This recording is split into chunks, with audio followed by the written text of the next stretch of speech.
अगर अपने चाहतानी की गीतांजलि म्यूजिक के वीडियो सबसे पहले अपने तक पहुंचे ता लाल बटन दबा के चैनल के सब्सक्राइब करें और बेल आइकन दबावे के ना भूलें।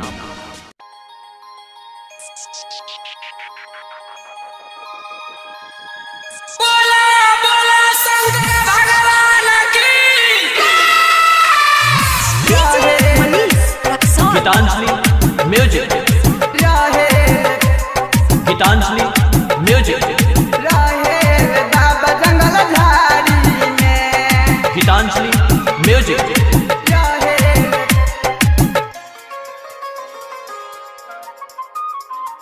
मिर्गा के छाला लगाई रहेल पर्वत पहाड़ी में, रहेल बाबा जंगल झाड़ी में, झाड़ी में।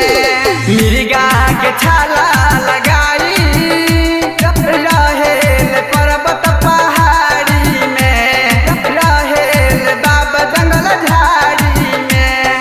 पियल गाजा पहिले जाता रहेल टूटही पलानी में, बसहा के सवारी रहेल पर्वत पहाड़ी में, रहेल बाबा जंगल झाड़ी में। रहेल गीतांजलि म्यूजिक, रहेल गीतांजलि म्यूजिक, रहेल बाबा जंगल झाड़ी में। सागर डीजे, गीतांजलि म्यूजिक। देवघर नगरिया में आसन लगवले, नाम हउए उनकर भोला हो, नाम हउए उनकर भोला हो।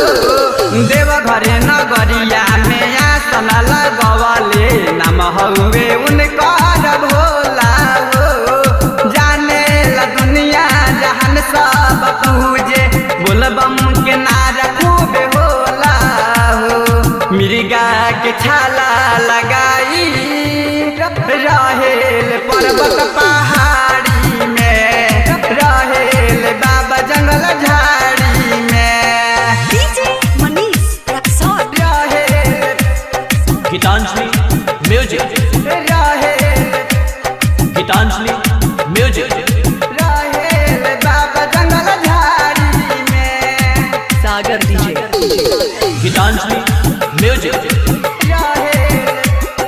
फूल के बगीचा में कमला के फूलवा बाबा के मन बड़ी भावेला, बाबा के मन बड़ी भावेला। फूल के बगीचा में कमला के फूलवा बाबा के मन बड़ी भावेला।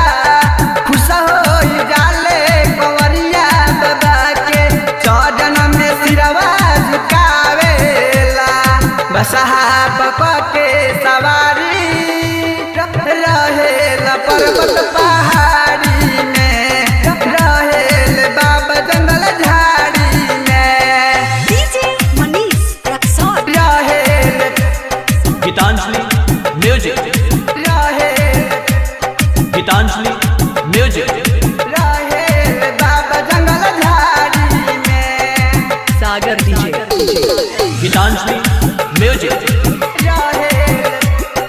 राइटर तपसीले जाले कांवरवा बाबा के चरण पधारे ले, बाबा के चरण पधारे ले। दुर्गा धर्मेंद्र ले जाले कांवरवा बाबा के चरण पधारे ले। काशी मतलबी सुनावे सुहरावा, सब कर मनहार सावेले। बसहा के सवारी रहेल पर्वत पहाड़ी में, रहेल बाबा जंगल झाड़ी में। गीतांजलि म्यूजिक। सुरताल से मचावे धमाल। गीतांजलि म्यूजिक बीरगंज।